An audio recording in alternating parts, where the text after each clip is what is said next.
Waitin All Day for Sunday Night podcast. He is Chase Younts at YountsChase32 on Twitter.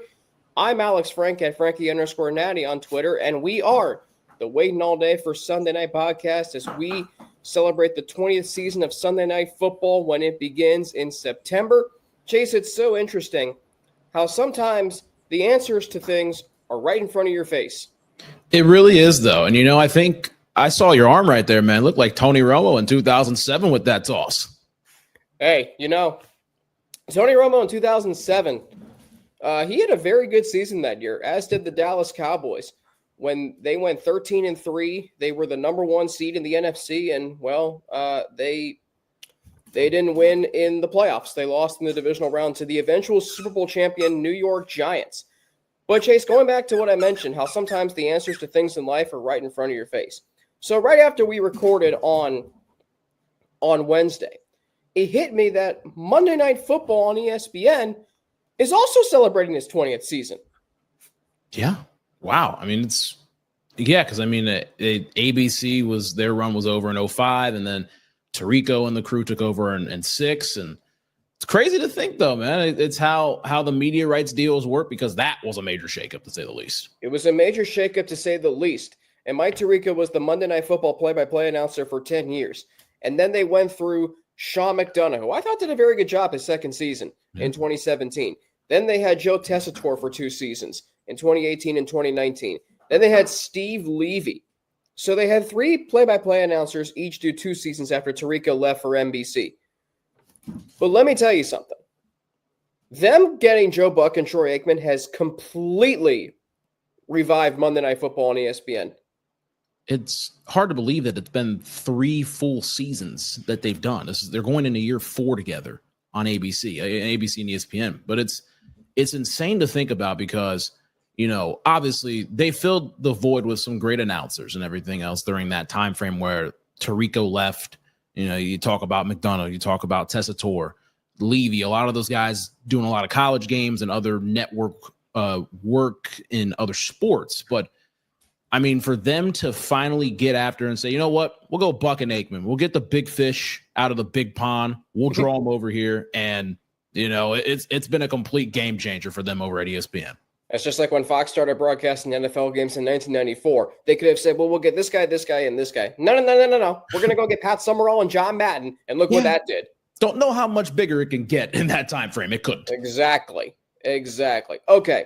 So we got a lot coming up on today's show. We're going to do our Bengals mock schedule. Actually, you're going to give the matchups that you want to see in primetime for the Bengals. I got my full Bengals mock schedule. We both have our mock Sunday Night Football schedules. Oh, yeah. And then there was an article yesterday, or I think it was written actually Monday, but I read it yesterday, as did you, on Bengals.com with Jeff Butch Hobson and Mike North, the Vice President of Broadcasting, Scheduling, and Planning for the NFL. That's a pretty good title to have. Oh, long one. And that got us thinking, because apparently now teams can have 7 primetime games in one season. We're going to go through all the playoff teams from last year, plus the Bengals and the Seahawks, who just missed the playoffs in both their respective conferences, and determine if they're worthy of 7 primetime games, and if so, and even if not, how many primetime games they will get.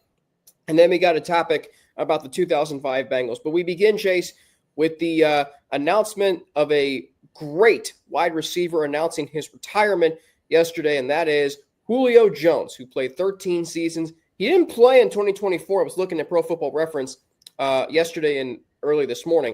Well, Julio Jones has announced his retirement after 13 seasons in the NFL, the fastest receiver ever to 10,000 yards. He was a 7-time Pro Bowler, 2-time first-team All-Pro, a great career for Quintorius Lopez-Jones. Julio Jones, nicknamed Jet. Chase, what is his legacy to you? Man, we're getting government names out here, man. That's a cool name, I gotta say. But man, Julio Jones. From the moment he was at Alabama and he was dominating, you're like, okay, obviously this dude is the best, or if not one of the best receivers in the country, and let alone the SEC. Because there was another guy named AJ Green, and those two were they were quiet assassins. But about Julio Jones, man. I mean, talk about a matchup nightmare on the outside. 6'4", 6'5", looked bigger than what his height actually was. looks gladiator figure with shoulder pads and a helmet on, and you see a red jersey with number 11, and he's catching the ball, running right at you, or running right by you at that rate. Julio Jones was one of the scariest covers that you'd have to play one-on-one with. You have to double cover, sometimes triple cover. Any sort of route on the field. It could have been a fade. It could have been a dig, a slant, even the occasional screen pass that he took for a touchdown. Ask the Eagles in week 2 of 2019 SNF. Yes. But look, Julio Jones, the legacy, the man is going to Canton. There's no doubt about it. I love seeing a big guy with that burst of speed, that great of hands, and making those sorts of catches. He was so close to winning a Super Bowl in 2016. And I know I don't want to spark the Atlanta faithful again, but man, so close to winning that one.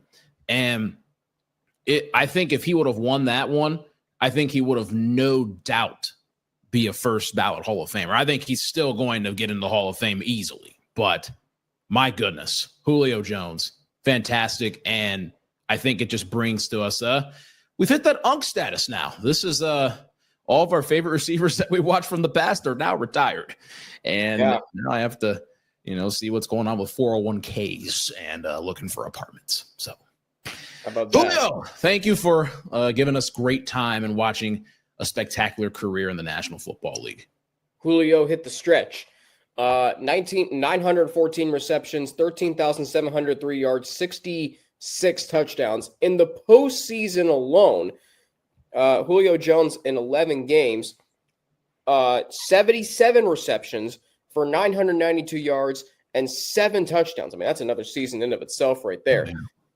He has the most games with 250-plus receiving yards at 3.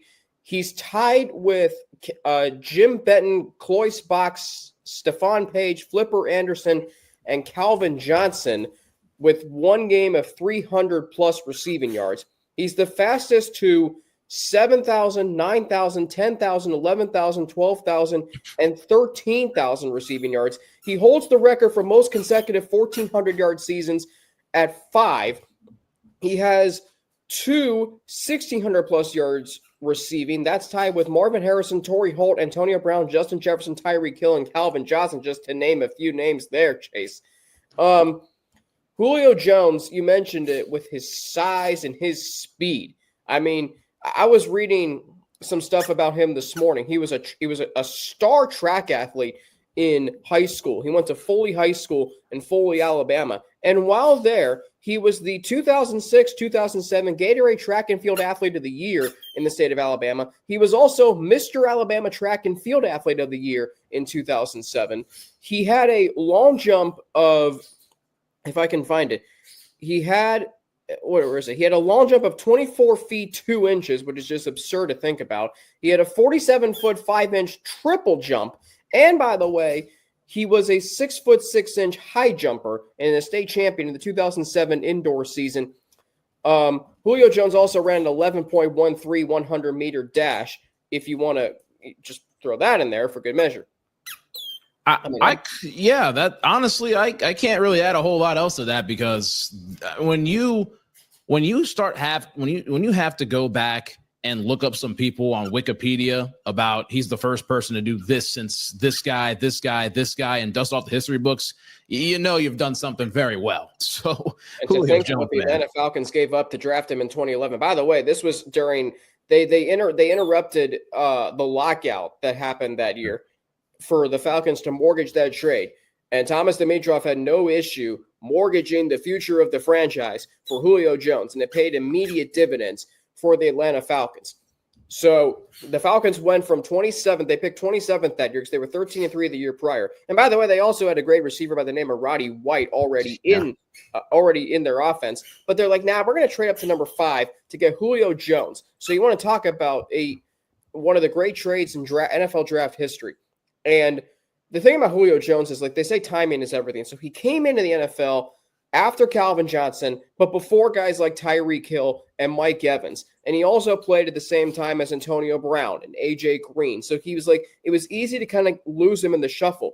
But Julio Jones, as you said, he just had that quiet demeanor. He was very humble. He worked extremely hard. I was reading something this morning, a story in the Ringer back from 2016 of when Julio Jones first arrived at Alabama. Their quarterback, John Parker Wilson, said, if Julio Jones is working this hard, we all got to get our bleep together quick. Like, that's the impact that Julio Jones had. Because Kevin Clark, who wrote it, was mentioning, like, Alabama was only 7-6 the year prior. Julio Jones was viewed as the savior for Nick Saban and the Tide. Yeah. And look what that turned into. Man, just a tremendous career, just a really easy guy to root for. And he will be in Canton one day. I'm not sure if he'll be first ballot, as you mentioned, but I am confident that Julio Jones will have a gold jacket. Yeah, and no doubt about it. And I've got, the thing that really sparks me is in 2015, obviously Antonio Brown had such a great season that year. Okay, it was AB and Julio that were just battling the entire time of who's going to get, who's going to win the receiving title and everything else. AB was so explosive, electric, loud about everything, and he was, such a great player. But Julio Jones quietly won that battle with 1,871 receiving yards that year. The Falcons didn't make the playoffs, but he was just that quiet assassin, kind of like how him and AJ Green both came from a very big-time conference in the SEC, but they just put their head down, worked, and they were just generational freaks of nature playing the receiver position. And Julio Jones was just consistent at it for such a long time. But you mentioned the fact of, like a guy having 250 plus receiving yards in 3 games. Talk about a transition right here for the hat that you're wearing. There's a guy in Cincinnati named Jamar Chase that's done that twice, maybe 3 times. And the Bengals, you're going to see a lot of them in primetime coming up. Yes, you will. That article that we read yesterday on Bengals.com with Jeff Butch Hobson and Mike North, and Mike North saying, and by the way, Mike North is a very credible man.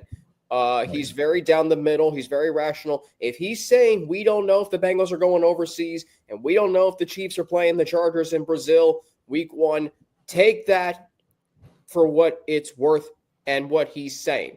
So therefore, I'm going back to my original mock schedules here for Sunday Night Football and for the Bengals, which I adjusted yesterday. And let me tell you, it is wild. So get your popcorn, Chase. Start the beat. Start clapping. Here we go. Should we start with the Bengals? I believe we should. What say you? So. Let's do it. Let's start with the Bengals. All right. So how do we want to do this with the Bengals mock schedule here? Like, you have your games. I would rattle off your first half. Just game.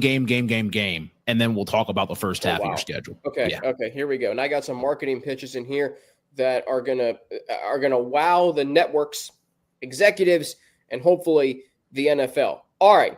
Here we go. Week 1. I'm gonna go at the Broncos, and I think this is gonna be a 4:25 on CBS game. Now, here's the thing. Here's the thing. We don't know which weeks are gonna have CBS doubleheaders and which weeks are going to have Fox doubleheaders. So when we do our mock schedules for those networks, what we're going to do is we're going to give the matchups that we want to see at 4:25. We're not going to go week by week because we don't know. We don't know how it's going to work. No clue. So, but I think a week 1 at Denver, 4:25 on CBS. Here's the thing, Chase. Because it's already in Denver, it's going to be a late afternoon game. Yep. So at the very least, it's going to be a 4:05. It could be a 4:25 up against another featured game.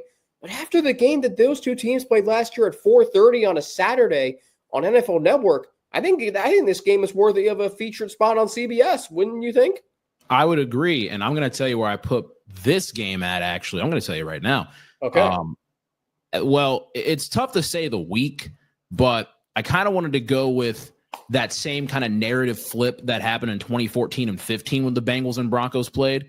It was a Monday night. It was a home and home Monday night. So I wanted to go the Saturday afternoon game, and I want to flip it for a week 17, possibly Monday night game in Denver, and do that whole thing again 10 years later. Oh, one of the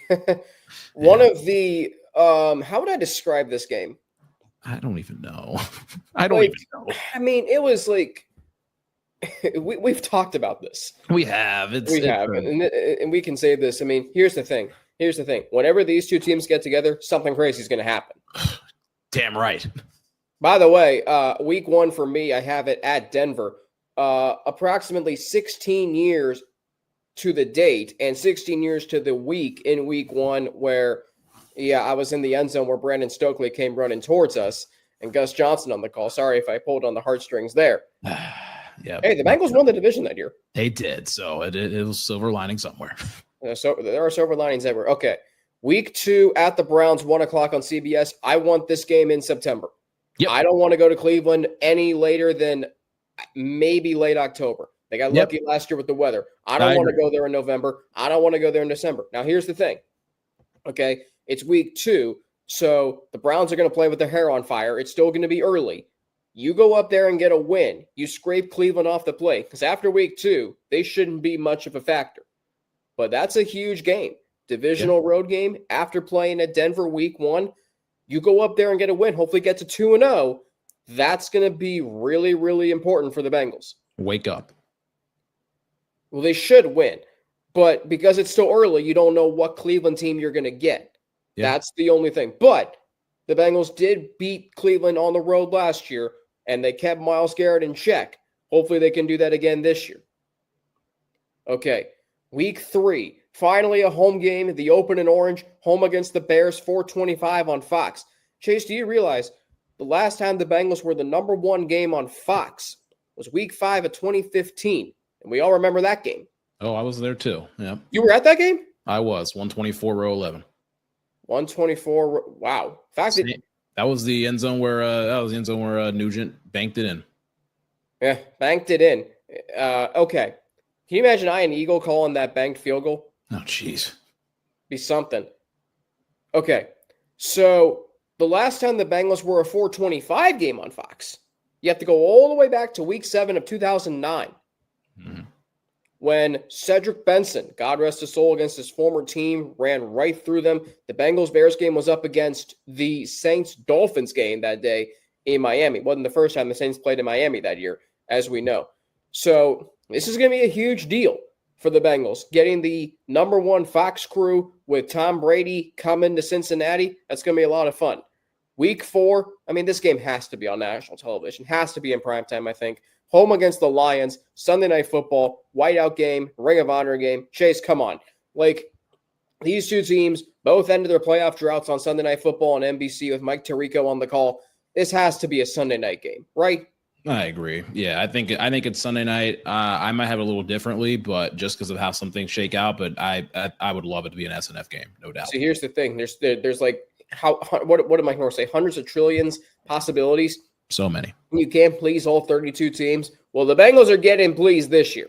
Okay, no doubt, and their fans are getting rewarded. Okay, week 5 at Pittsburgh, 1:00 on CBS. That game to me just screams Iron Eagle on the call. And by the way, 1:00 games on CBS, they're the number 2 game, part of a doubleheader. Those are good games to be on. Those are great games to be a part of. 100%. You'll see the Bengals a lot in those. J.J. Watt. That is true. J.J. Watt. Maybe we'll see the first time with him. So yes. On his brother's game too, TJ. About that, yes. I didn't even think about that. Mm-hmm. Okay, week 6. How about this for a marketing pitch? I'm going to go home against the Jets on Monday Night Football. Hear me out. Okay. Justin Fields returns to Ohio. Yeah. You know a lot of Bengals fans are Buckeyes fans. Chase, you, my cousins. A lot of Bengals fans are Buckeyes fans. So, and Sauce Gardner playing his first game in Cincinnati since college. And Jamar Chase is going to, be ready for that matchup. 1 versus 1. Our wide receiver 1 versus your cornerback 1. Bengals wear their orange jerseys and white pants. Best uniform combo there is. They've only worn it 1 time. They're bringing it back this year because the NFL says that you can wear your alternates 4 times this season. Let's get it. Bengals against the Jets on Monday Night Football, week 6. All right, we move to week 7. I'm going to go home against the Cardinals, 4:25 on Fox. Now, I have this here. And I have a doubleheader on Fox this week because it's the week before the World Series. So you want to advertise for the World Series. You're going to have a large viewing audience for your 4:25 game, America's Game of the Week. That's a perfect time for advertising. That's advertising 101, Chase. And here's the thing. Let me ask you this. Do you think the game against the Cardinals is a sneaky primetime candidate? I think it's a sneaky primetime candidate. I definitely could see it being a random 4:00 game, but it draws a lot of eyes. Yeah, and you put it at 425 because you want it up against another game that's going to be America's Game of the Week that Fox is going to protect, but it could get flexed to Sunday Night Football. And for what it's worth, Marvin Harrison Jr. hasn't played a game in the state of Ohio since playing in Ohio State. It'll be his first game there, so you got that going. Okay, and then Week 8, one of my favorite games on the schedule, at the Packers, 425 on CBS. Last weekend of October, Jim Nantz, Tony Romo, and the crew.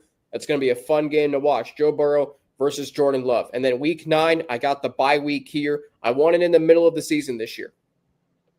Yeah, I like that. I like that first half of the schedule. And I see a lot of the same things that in my schedule, but I had a little bit differently. So I have a couple of weeks where I'm like, you know what? Book it on these. And then a couple of them where I'm like, I'm not entirely sure on the weeks and everything else. Like, I don't want to set in stone myself, but Week 1, I had them going straight to Green Bay 425 CBS right off the bat. See, I thought about that. I actually did think about that because I think that'd be a great Week 1 matchup. Jordan Love versus Burrow. And again, it's like there's going to be one time where whenever the Green Bay Packers play AFC teams, there's going to be one game of the 4:00 game. The other one's probably going to be a night game. I think they're going to highlight Lamar in a night capacity. I don't know if it's going to be Sunday night or Monday night, but I think they're going to highlight Lamar in the night capacity and give Joe Burrow to be in that mid window of the 425, which is a very popular window to say the least. It's the 425 on CBS is the most watched window because I remember, and you probably remember this too, when the Bengals-Niners game was placed at 425 on CBS in Week 8 of 23, a lot of people were like, well, we thought this was going to be a primetime game, and I did too. Yeah. But here's the thing. You won in the most watched window, and that was a very, very highly viewed game, if you remember. It's the middle of the day. I mean, you're thinking about it. You're 4:00 over here. It's dinner time in the East Coast, and then it's 1:00 over on the West Coast. People are getting out of church. They're like, okay, let's watch the Niners. Let's watch the West Coast team. There you go. The game doesn't end super late, 11:30 on the West Coast. It ends at 7:30. So it's a whole it's the marketing thing in that regard, but it's also just having that mindset. I moved to Week 3, okay, and Detroit. So what I was looking at here was at Green Bay Week 1 versus the Jags Week 2 at home at 1:00, and then on Week 3. Around that time frame, I think it's the 20th and the 20th on a Saturday, I believe there's a Billy Joel concert at Paycor. There is. Give it 2 days. You got Bengals Lions, more fireworks on a Monday Night Football on ABC, where I think it could be a doubleheader on the networks. And then Week 4 at the Browns on CBS, 1:00. So I do agree on the early Browns game in Cleveland. Get that out of the way. Now, these next 2 games, I'm not going to say it's like a whole stretch of games right here. I don't want to really confirm any weeks and stuff like that. The Bills, I feel like that's a 425 CBS game. I feel like that it's Nance Romo. It's the first time they've played, Burrow and Allen have played in Buffalo since the playoff game. So I feel like it's got to be Nance and Romo. And then reward Cincinnati in a way to have them host Lamar and the Ravens on SNF. I'm on that train until the schedule comes out. Ravens, Bengals in Cincinnati on Sunday Night Football. Come on, man. Yes, come on. And I agree with you there. And I also say this: just get an AFC North team at home in primetime on a short week. Yeah, I think that's the thing that I'm concerned myself with more so than host Lamar Jackson on Sunday Night Football. Now, I agree.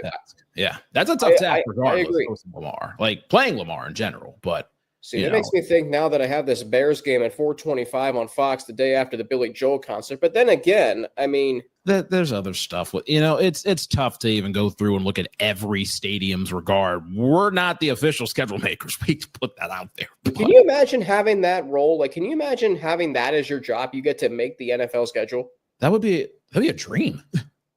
Seriously.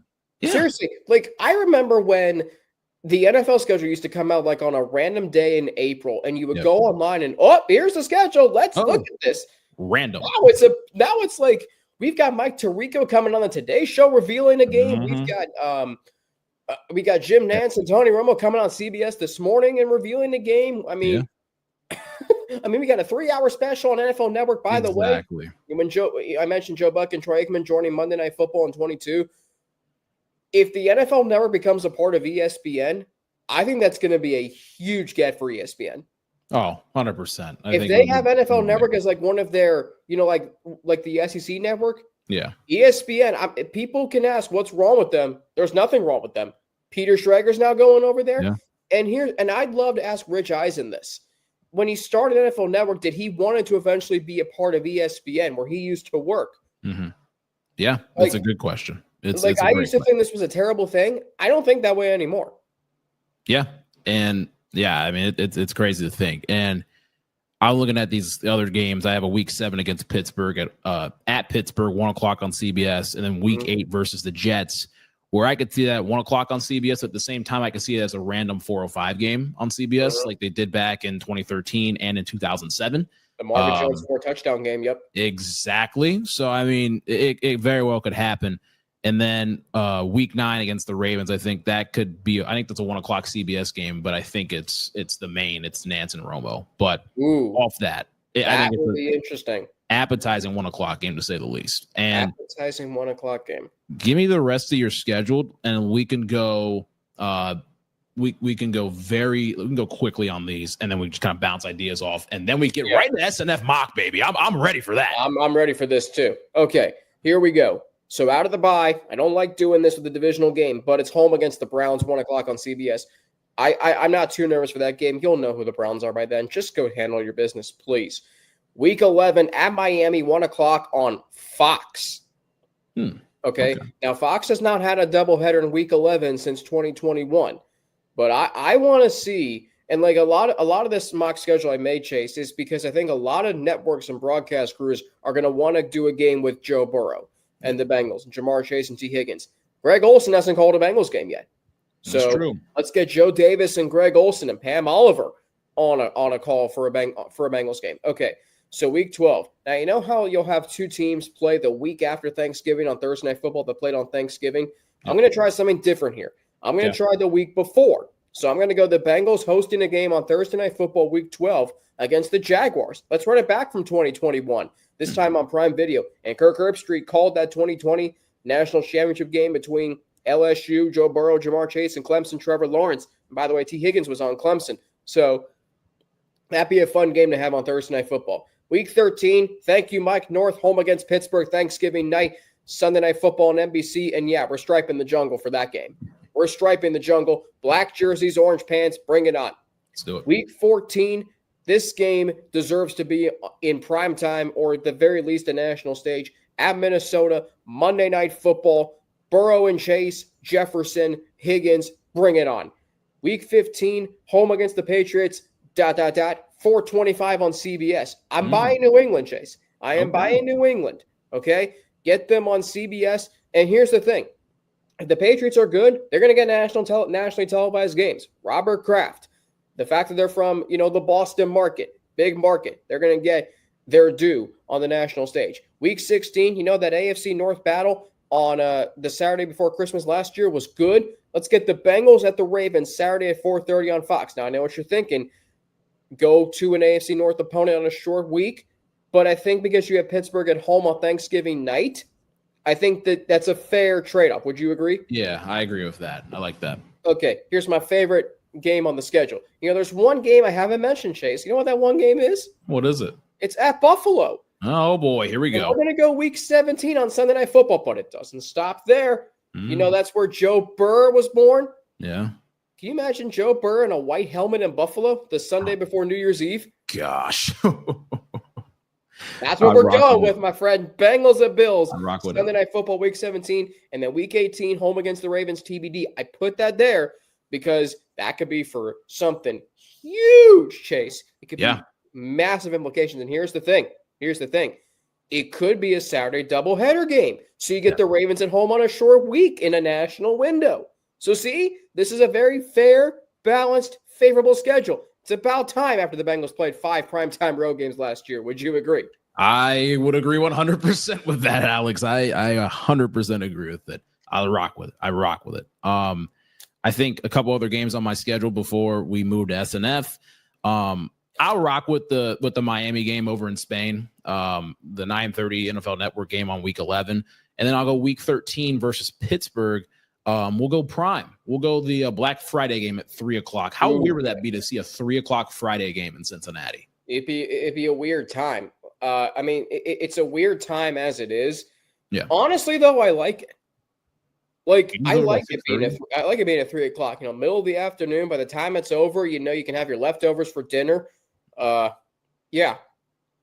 I mean, it would just be weird to see a 3:00 Friday Bengals game. Check that off the calendar. Remember that day in history. That's all I'm going to give you on mine. Less than 24 hours away from the game, as you know. Man, what a week! What a weekend that would be. Jeez, rivalry a week, and you get. Oh my gosh! I mean, what more could you ask for at that rate? But yeah, and then I'll say, I'm not gonna give the rest of these other games, but like at Minnesota on NBC SNF game, I feel like that's got to happen Sunday night or Monday night, and then Denver, I think, is gonna be a Monday night game. I mentioned earlier, but dude, let's get into SNF, man. I'm excited now for this stuff. My gosh. Let me adjust this mock schedule here. So, you know, I kind of have been moving these around. Okay, I'm gonna go back to my original because my marketing pitches for this. By the way, I mentioned to you I have a great marketing pitch for Thursday Night Football Week 2. You want me to give that now, or you want me to wait till the after the Sunday night? Give that now, actually. Okay. Here's my Week 2 Thursday Night Football on Prime Video game. Yeah. The Jets at the Saints. Now, you might be thinking, what the heck? Okay. So, Thursday of Week 2 this season is on September 11th, which we all know, for reasons beyond football, is a very important day in our country. It's also this year the 20th anniversary of Hurricane Katrina. The first Super Bowl played after 9/11 was in the Superdome in New Orleans. So why not have those two worlds collide on 9/11 this year? Aaron Glenn used to play for the Saints, and correct me if I'm wrong, but I'm going to fact check this. But Kellen Moore, the Saints head coach. So Kellen Moore played. Did he play for the? No, he did not play for the Jets. So I thought for some reason he maybe did, but still, that game in the Superdome, and like this is one of those years where I wish the Saints were good because primetime games in New Orleans are so much fun. Oh, no doubt. I mean, that throwback video I sent you yesterday. I mean, how good was that opening line from Al Michaels? A playoff game. The runway at the airport is quieter than it is here in the Superdome. Like it's so perfect, but yet only Al Michaels can say it perfectly. Yeah, I mean, Al Michaels, one of the goats of all time, to say the least. So there's my marketing pitch for Week 2 Thursday Night Football. Jets at Saints. I like it. Okay, now we get to Sunday Night Football. All right, how do you want to do this? Let's go. Let's ping pong it back and forth each and every game for each week. Oh man. Okay, Chase, we'll start with you. All right. Yeah, I'm going right off the bat. Cowboys Eagles opening night. Oh. Yep, right off the bat. You just Cowboys Eagles opening night. We're going big. We're going big. Why not? You just said that so matter-of-factly. But yet, like, can you imagine 4 months of hyping up a Cowboys-Eagles matchup? Man. And it's Brian Schottenheimer's first game goes into Philly on opening night.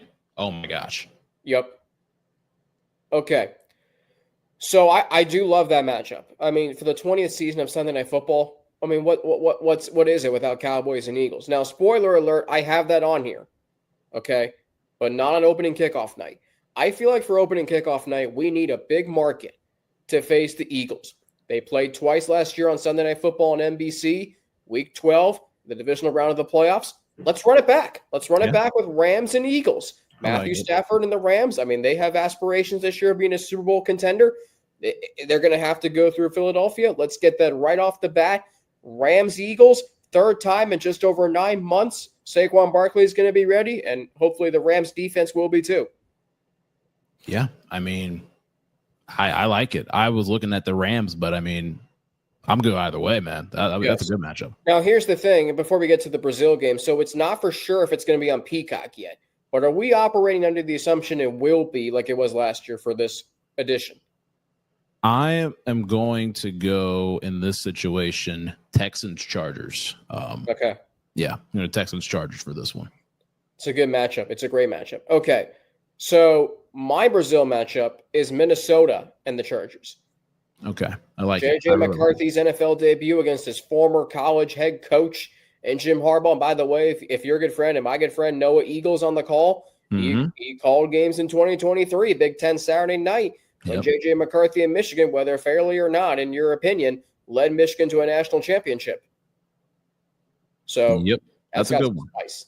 Okay, now the big one, Chase. We need a big draw for Week 1 Sunday Night Football. Well, Lions Commanders. Okay. Yeah. Okay. I don't need to say America's name go to America's capital. Yep. Let's do it. Okay. Remember where Sunday Night Football on NBC went for Week 1 in their 10th season? Yeah. They went to Dallas. So it makes me think they're going to go there again this year. New head coach Brian Schottenheimer, Dak Prescott coming back from injury, Micah Parsons, after a tumultuous offseason. Chase, there's a player in the NFL who has yet to play a game in Jerry World, but will this year. I think we know who that might be. Can you imagine America's team facing America's biggest star in the NFL? Week 1 Sunday Night Football to kick off the 20th season. Chiefs, Cowboys. It's a marketing pitch that writes itself. Man, oh man. Although Lions Commanders, I can dig. That's Cowboys Chiefs. Wow, that's a tough one. Like to me, it just makes too much sense. Yeah. Okay. It's crazy. Wow. Week 2. Classic Bears Packers in Lambeau. Love it. Okay, I went a little more random here, but after watching the wildcard game last year on NBC, I think Raymond James Stadium is an underrated atmosphere for a primetime game. So I'm going to go with the 49ers at the Buccaneers. Okay. I like it. And again, I don't think I have the Niners on my schedule until November, but that's going to be a tough draw for them. They're going to get on there earlier. They're definitely going to be on there earlier. Here's the thing. I was thinking about this morning. The Niners haven't had the best offseason in terms of making flashy moves aside from trading Deebo Samuel, which is a subtraction. Here's the thing. They still have Ayuk, they still have McCaffrey, and they still have Kittle. They still have a lot of good pieces on their team. There's no doubt about it. We're overlooking them, and they might just be okay with that. I think they are. All right, let's go to Week 3. This is an interesting one. We're going to run it back from 2011. We're going to go Cowboys at Jets. That's interesting. Yeah, we're going to. That is very interesting. Yeah, we're going to have that, and it's going to be Justin Fields. Okay. He's going to get a Sunday Night Football start against, it's a big market team versus the Dallas Cowboys on NBC. It's not a what more could you want, but it's just an interesting not microscope, because trust me, it's going to be bigger than that. Just seeing what the Cowboys are early on, and then at the same time, Justin Fields getting a huge primetime chance at home against America's team. The Jets are a really interesting case because I don't know what they're going to be this year. I don't know, but they're the New York Jets, so they will probably get it. They will probably get a few primetime games. Okay, so the last time Chicago hosted a Sunday Night Football game was Week 16, 2019. It's been way too long. That changes this year, and as you said. What's Sunday Night Football on NBC's 20th season without a Packers-Bears matchup in Chicago Week 3, Caleb Williams, big stage for him. Ben Johnson, big stage for him against Matt LaFleur, Jordan Love, and the Packers. Bring it on, Chase. I rock with it. I really do. In Chicago, first time in 6 years, do it. Which is amazing to think about. It really is. Okay, week 4. Now, I've already given my week 4 game, which I gave in the Bengals mock schedule, Lions at Bengals. So, Chase, the floor is yours. We're going to go big. We're going to go Chiefs-Bills. You said that so matter of fact. End of September, Chiefs-Bills. Let's rock with it. Let's go. See, I mean, why? Like, I get this game being a CBS game, and CBS tries to protect it, and rightfully so. Manning and Brady were on Sunday Night Football multiple times. They were.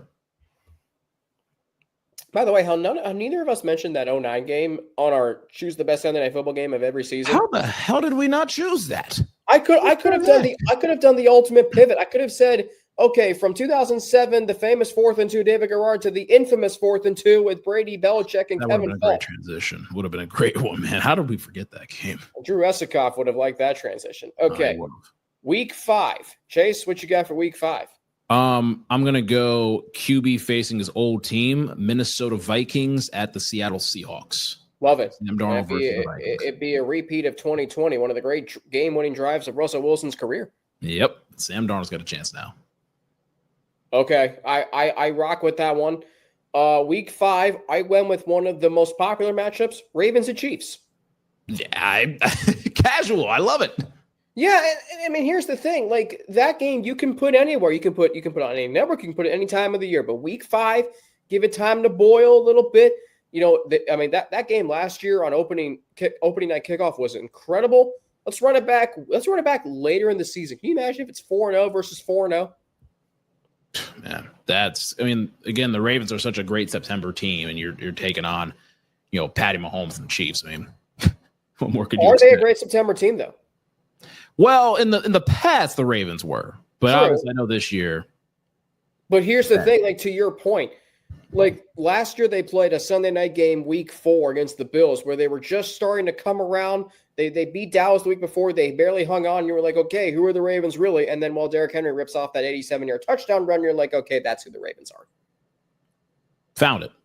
Okay, week 6. Week 6, that's actually where I have my actually no, I flopped it around. We're gonna go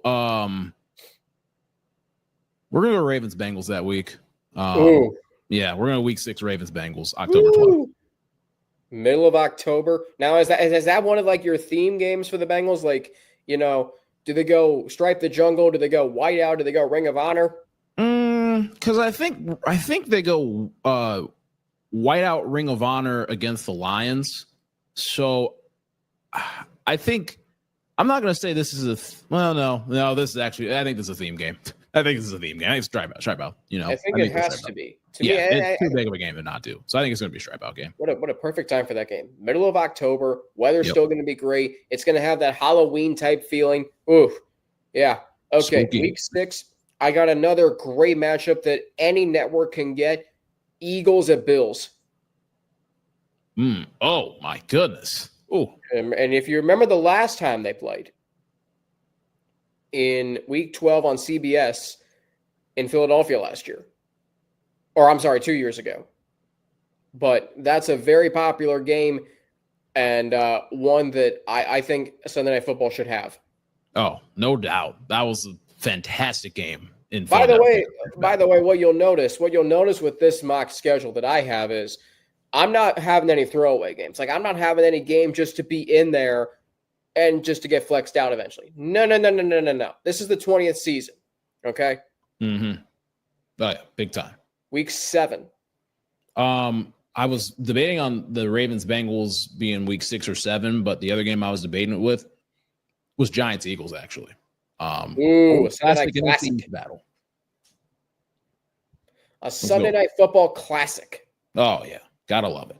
Yes, there was a stretch from like 07 through what was it? Was it like 07 through 2012 maybe? They played on SNF every year. Yeah, I think it was 20. Yeah, I think it was like a good 6-year run that they had that. Okay. My week 7 game is a game that was the last playoff game, not Super Bowl, last playoff game on Sunday Night Football on NBC that Al Michaels and Fred Gaudelli were a part of, as well as Michelle Tafoya. But this time it's going to be in LA. Buccaneers at Rams. Ooh, I like it. That playoff game was crazy. Oh, it was so good. So good. It goes from sunny and 55 at 3:00 in the afternoon to the sun setting like that just, and the uniform matchup was incredible. This time it's going to be at SoFi Stadium, Buccaneers and Rams. Love it. Let's go to week 8. We're going to run it back from 8 years before. And we're going to go Steelers Lions. Ooh, love it. I love that matchup. Simple as that. I mean, the Steelers in their white and gold and the Lions in their all blue. I could even see them going with their, what I would love to see is them go with their black for that game. Oh my gosh, that would be fantastic. Those are awesome uniforms. They are so good. Okay. So week 8, I also have the Steelers, but I'm going to have them at the Chargers. Okay. They played some great Sunday Night Football and NBC games in the past, and they will do so again this season. I rock with it. Love it. Let's go to week 9. Big one, Commanders Chiefs. Jaden Daniels, Patrick Mahomes. Yeah, I think that's one of those games that's going to be very interesting to see where they put it, where the schedule makers put it. Okay, my week 9 game, Chase, first Sunday in November. I mean, come on, Cowboys at Eagles. I mean, it's classic. That's the classic spot for that game. I mean, here's the thing: they didn't play on Sunday Night Football last year, so anybody who's tired of that game, A, doesn't appreciate Sunday Night Football like we do, and B, doesn't appreciate that they weren't even on Sunday Night Football last year. They weren't even a primetime game. Heck, they got flexed out of a 425 game in week 17. Yeah. Get them back in it. Yes. Week 10. I'm sick with the Cowboys. I'm going to go Packers at Cowboys on SNF. See, that's very interesting because Fox is like, well, what about us? Yeah, they're going to be bidding for that game like crazy. I mean, that is the Fox game, right? That's a classic Fox game. I'll switch up the narrative. But again, some games deserve to be on Sunday Night Football. Once in every 3 times they play. I'd say so. Okay, my Week 10 game is very interesting. This used to be one of the premier matchups in the NFL. The Patriots at the Ravens. Ooh. Yeah, you're right. Was a good matchup. Great matchup. Like those two teams, they had classic games. We didn't even mention this in 2012, but you remember that game because Torrey Smith's brother tragically the night before passed away in a motorcycle accident, and then he goes out and has a tremendous game. Yep. Like that, I want to see that game on Sunday Night Football again. Week 10, Ravens go with their all black, Patriots go with their white and silver. Yep, that's a good Sunday night game. All right, Week 11. Week 11, I'm going to go Niners at Rams. We'll actually play that game in Los Angeles. Yeah, they should play it in LA. I mean, every time they play in primetime, it's always in San Francisco, don't you think? It always is. Okay, Week 11 for me. This is one of the most, I think a lot of people overlooking the significance of this matchup, but I've got Ben Johnson's return to Detroit, Bears and Lions. Ooh. That's a tough one to beat right there. Whew, I love it. Yeah. All right, Week 12. These always Week 12. Now we're getting into the thick of it here. This could be a potential matchup between Josh Allen and Aaron Rodgers, possibly, just depending on what happens here. I'm going to go Bills at Steelers. Oh, I love that. Right before Thanksgiving. I throw back to the 90s. Oh, 100%. Okay, my Week 12 game, another great rivalry that I'm so happy is back in terms of it being competitive and in terms of being these two teams just do not like each other. Eagles at Commanders. I love it. I rock with it. All right, so we have our Thanksgiving. I gave my Thanksgiving night game, Steelers at Bengals. Chase, you have a Thanksgiving night game. By the way, anybody who wants to question John Madden's legacy, he's got a holiday set of games named after him. Yep, no one should be questioning that. I'm going to go Bucks Falcons in Atlanta. Oh, I love that. Yep, give them some love. Give Bucks Falcons love. Come on. Okay. Now, I know you said to me before you wanted to save Thanksgiving and Black Friday games for the next show, but we've given our Thanksgiving night game. I feel like I need to give my Black Friday game here, if you don't mind. Yeah, got it. Rams at Falcons. I'm taking your marketing pitch here, Yeah, Chase. we had that Matthew conversation. Stafford. And think about this. Where's the College Football Hall of Fame? Right there in Atlanta. And isn't Thanksgiving weekend like big for college football on Black Friday and Saturday? Heard about it. Pretty big. But like have an NFL game in Atlanta right in the thick of the college football, whatever you call it. Like triple headers on all the networks Friday and Saturday. Have an NFL game in Atlanta. I want the Falcons in their 90s black jerseys. Yes. Man. Two of the busiest airports in the country, LA and Atlanta. Travel, yes. I buy it, man. I love it. I will save my 2 Thanksgiving Day games for the next show. Sounds as well like as a my plan. Christmas games, which, by the way, my marketing pitches for those games, pretty good. Interesting. I'm intrigued to hear that. I really am. Yes. Okay. Sunday Night Football, Week 13. Well, November 30th, we've got ourselves a Commanders-Dolphins game. Ooh. Wow. Yep. That is a marketing ploy that keeps growing and growing. I want it badly. You know, I mean, the uniform combos that you have for that game, the possibilities you could have for that game. Oh, it's beautiful. It's insane. Okay. I'm going with one of my favorite rivalries in the NFL for Week 13. You know, I mentioned that Christmas shopping in Mall of America. But here's a fun fact, Chase. I mean, one day I was watching Family Feud, and one of the fast money questions was name the most popular month for Christmas shopping. Answer, November. Yeah. So, yeah, Black Friday into Sunday Night Football, Packers at Vikings. Ooh, US Bank Stadium. Okay. I like it. Week 14. Eagles, Chargers in LA. I like it. I like a late season Sunday Night Football game in LA. Yep. Let's do it. Okay.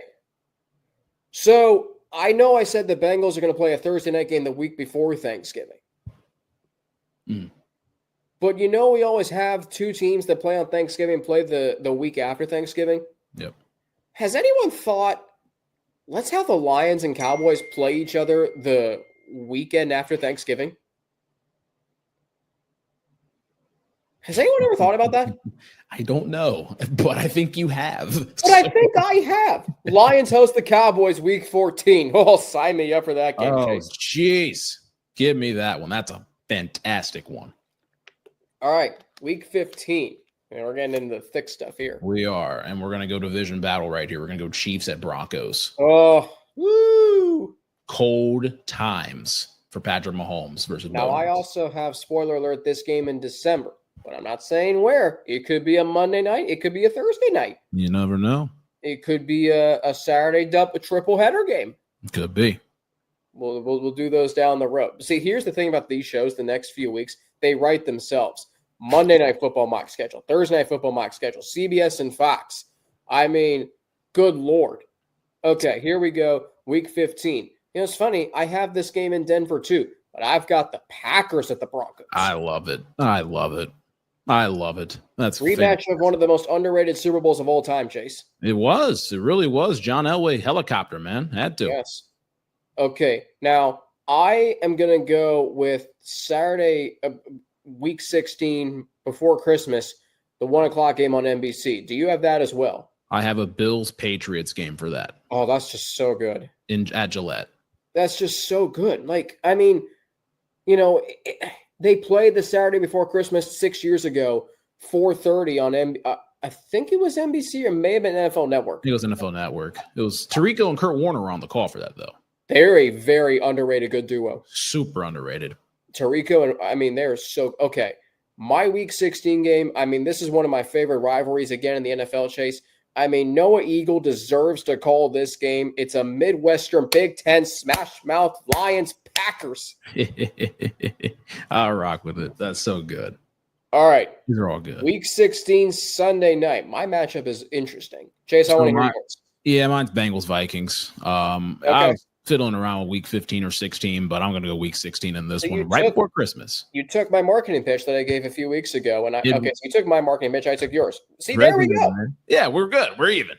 This is collaboration at its finest. Exactly. My week 16 Sunday night football game: Falcons at the 49ers. Ooh, okay. Michael Penix returns to the West Coast. Yeah, okay. I rock with it.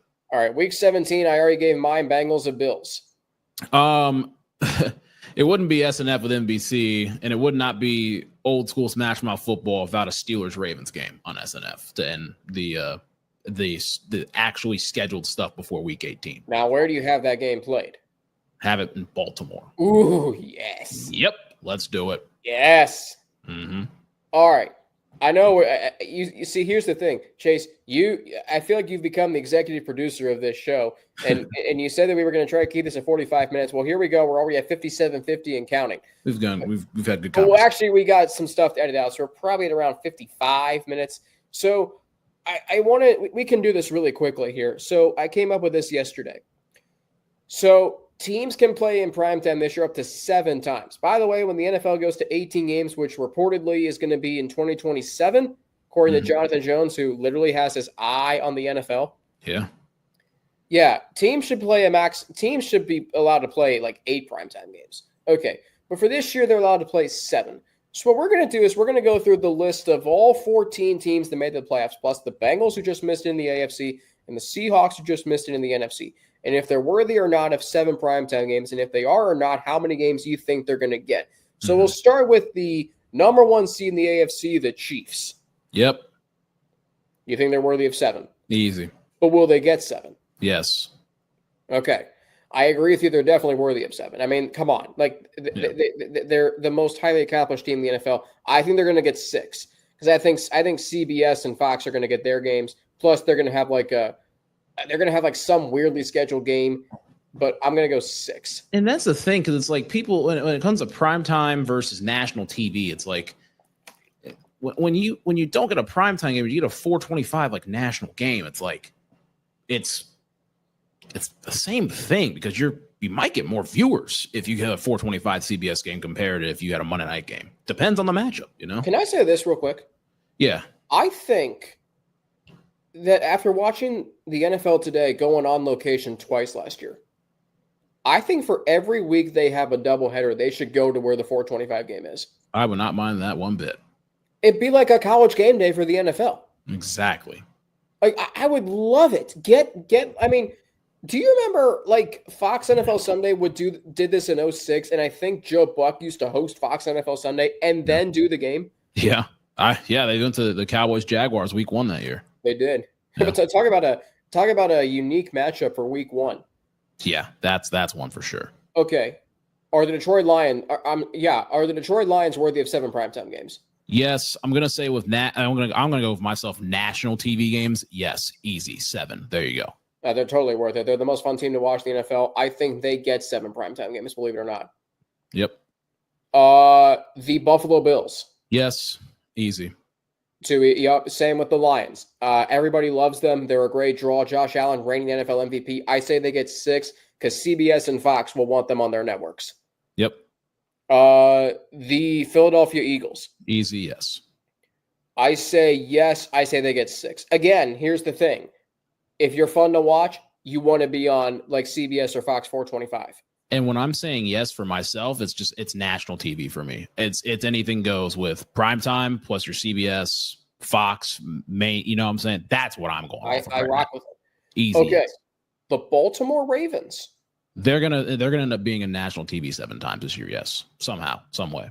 I say they get 6 primetime games. Actually, I'm going to say they get 7 primetime games because I think Lamar and Derrick Henry are so much fun to watch. And the Ravens, like the way they play and their stadium and their atmosphere and Lamar Jackson and his playing style, it's conducive for primetime. Definitely is.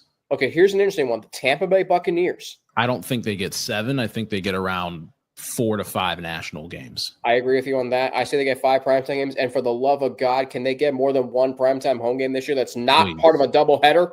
Raymond James is a great stadium to play at night. It is. It really is. Have you been to Raymond James Stadium? Have not. I know you did though. I've been once. I was there this past month, March. I went to a Yankee spring training game across the street at George M. Steinbrenner Field, and we walked around Raymond James Stadium after the game. So I've been there twice, but I've been to a game there. It's a great atmosphere. Okay. The Houston Texans. I think they're going to get about 4 to 5 as well. I don't think they're going to get all 7. They'll get the benefit of the doubt from winning the division the last 2 years, but they have not had a great offseason. I'm going to go 4 primetime games for them. Yep. The LA Rams. They're going to get 5 to 6. I'm going to say 6 because they're in LA and they had a good offseason. Stafford got his contract resolved. Devontae Adams is now there. That's going to be a good team. Yes, as long as Stafford, doesn't fall off a cliff. I mean, he's going into year 17. Mm-hmm. Yeah, I think they get about 5 or 6, I'd say. I agree with you there. Or 6. Okay. The LA Chargers. 6. I think they're a draw. Jim Harbaugh and Justin Herbert.